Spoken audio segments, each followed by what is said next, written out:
அவர் திட்டம் என்னிலே நிறைவேற ஆயத்தப்படுங்கள். அல்லேலூயா. அவருடைய திட்டம் எது? மோசையின் மேல கர்த்தர் ஒரு திட்டம் வச்சிருந்தார். யாத்திராகமத்தின் புத்தகம் 3ஆம் அதிகாரத்தில் ஆண்டவர் ஓரேப் என்கிற பர்வதத்தில் மோசையை சந்திக்க வருகிறார். மோசையை பார்த்த உடனே ஆண்டவருக்கு ரொம்ப சந்தோஷம். மோசையை நீ நிற்கிற இடம் பரிசுத்த பூமி எல்லாம் சொல்லிட்டாரு. ஆனா மோசையை ஏன் தேடி வந்தார்? கடந்த நாட்களில் நான் பேசினேன். அவன் மேல கர்த்தர் ஒரு திட்டத்தை வைத்திருந்தார். எத்தனை பேர் ஆமென் சொல்ல முடியும்? குழந்தையா பிறந்த பொழுது அவன் மேல ஒரு திட்டம் இருந்துச்சு. நீங்க ஞானஸ்தானம் எடுத்து கரை ஏறும் பொழுது கர்த்தர் உங்க மேல சில திட்டங்களை வைத்தாரு, சில வாக்குத்தத்தத்தை உங்களுக்கு கொடுத்தாரு, சில வசனங்களின் மூலமா, சில தரிசனங்களின் மூலமா கர்த்தர் பேசினாரு. ஆனா இந்த திட்டம் நிறைவேறதுக்கு நீங்க ஆயத்தப்படவே இல்லை. கர்த்தர் உங்களுக்கு ஊழியத்தை தந்திருக்கிறாரு, கர்த்தர் உங்களுக்கு சில கிருபைகளை கொடுத்திருக்கிறாரு, கர்த்தர் உங்க மேல சில காரியங்களை செய்வேன்னு வாக்கு பண்ணியிருக்கிறாரு.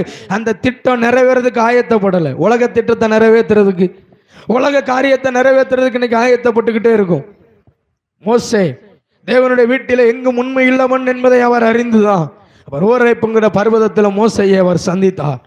ஆடு மேய்த்து கொண்டிருந்த பொழுது கர்த்தர் அவனை சந்திச்சு சொல்றாரு, இந்த மாதம் இல்லை இந்த ஆண்டு நீ என் திட்டத்தை நிறைவேற்றணும், ஆயத்தப்படன்னு கர்த்தர் சபையை பார்த்து சொல்றாரு. எத்தனை பேர் ஆமென் சொல்ல முடியும்? கர்த்தர் உங்க மேல வச்சிருக்கிற திட்டத்தை நீங்க எந்திக்காம கர்த்தர் உங்க வாழ்க்கையில எழும்பவே மாட்டாருங்க. நீங்க எழுந்தருளாம கர்த்தர் உங்களுக்காய் சில காரியங்களை செய்ய மாட்டாரு. நீங்க கர்த்தருக்காய் நிற்காம உங்களுக்காய் ஒன்னையும் செய்ய மாட்டாரு.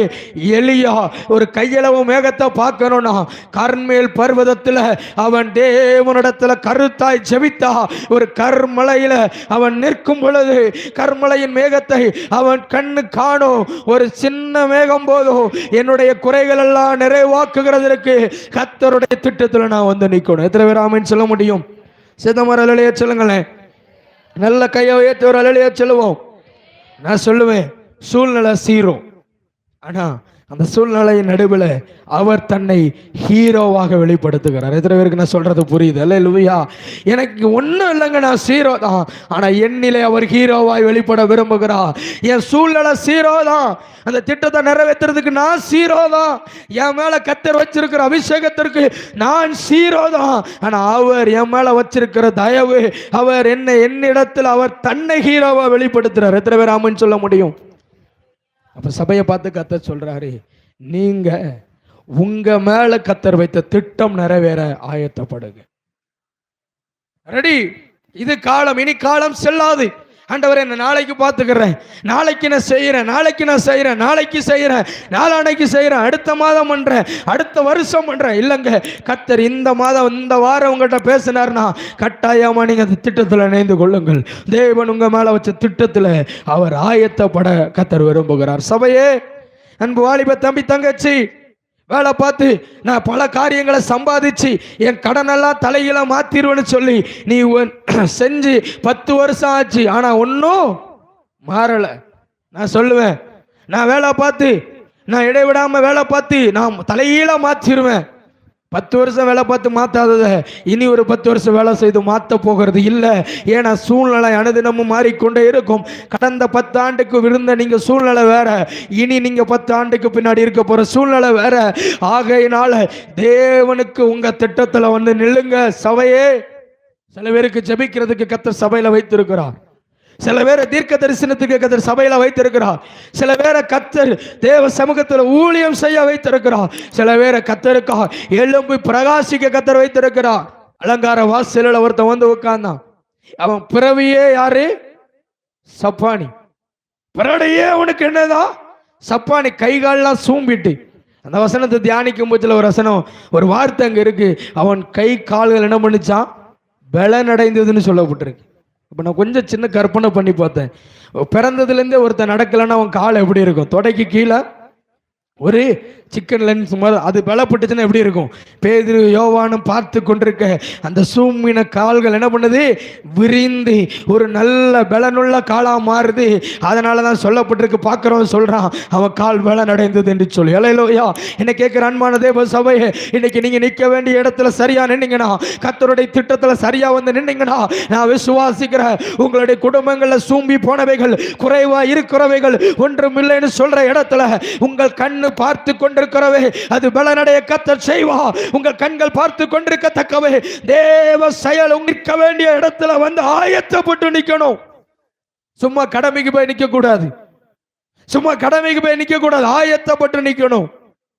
பாருங்க, மோசே ஆயத்தப்பட்டு நின்னா. முதல் அடையாளம் மோசேக்கு கர்த்தர் கொடுத்தார். 3ஆம் அதிகாரம் 12-14 வாசிங்களேன். 12-14 யாத்திராகமம் 3:12-14. அதற்கு அவர், நான் உன்னோடு இருப்பேன், பின் இந்த மலையிலே தேவனுக்கு ஆராதனை செய்வீர்கள், அனுப்பினதற்கு இதுவே அடையாளம். 14வது வசனம். அதற்கு தேவன் தன்னை அவருடைய பேரை சொல்றாரு, இருக்கிறவராகவே இருக்கிறேன். இன்னைக்கு நான் சொல்றேன், நீங்க நிக்க வேண்டிய இடத்துல நின்னீங்கன்னா கர்த்தர் உங்களுக்கு காண்பிக்கிற முதல் அடையாளம் என்ன தெரியுமா? நானே தேவன் என்று உங்க வாழ்க்கையில் அவர் நிரூபிக்க ஆரம்பிப்பார். அல்லேலூயா. அவரே தேவன் என்பதை முடியாததை முடிய செய்து, நடக்காததை நடக்க வைத்து, உங்கள் கண்கள் ஆச்சரியப்படுகிறதை ஆச்சரியப்பட வைத்து, அவர் நான் ஆண்டவர் என்பதை உங்க வாழ்க்கையில செய்யணும்னா நீங்க ஆயத்தப்பட்டு தேவன் உங்களுக்கு வச்சிருக்கிற திட்டத்தில் வந்து இணைந்து கொள்ள வேண்டும். சபையே, அவர் உங்களுக்கு வச்ச திட்டத்தில் இணைந்திருங்க. அவர் உங்களுக்கு வச்ச திட்டத்தில் இணைந்திருங்க. மோசேக்கு தேவன் வச்ச திட்டத்தில் பிரச்சனை இல்லாமலாம் இல்லைங்க. குறை வரும் பொழுதெல்லாம் மோசேட்ட வந்து போராடுறாங்க. இன்னைக்கு 10 பேர் சபையில் இருக்கிறோம்.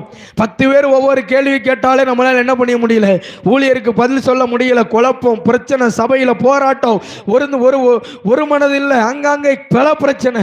ஆனால் அன்னைக்கு 5 லட்சம் புருஷருக்கு மத்தியில் தேவ திட்டத்தை நம்பி போன மோசேனுடைய வாழ்க்கையில் எவ்வளவு பிரச்சனைகளை சந்திருப்பான். ஆனால் கர்த்தர், நான் விசுவாசிக்கிறேன், மோசேயின் மூலமாய் அவன் நிற்க வேண்டிய இடத்துல கர்த்தர் மோசேக்கு வந்து நின்னதால சொல்றாரு, மோசேயின் மூலமாய் பல இடத்துல அவர் தன்னை தேவன் என்பதை நிரூபித்தார். அல்லேலூயா.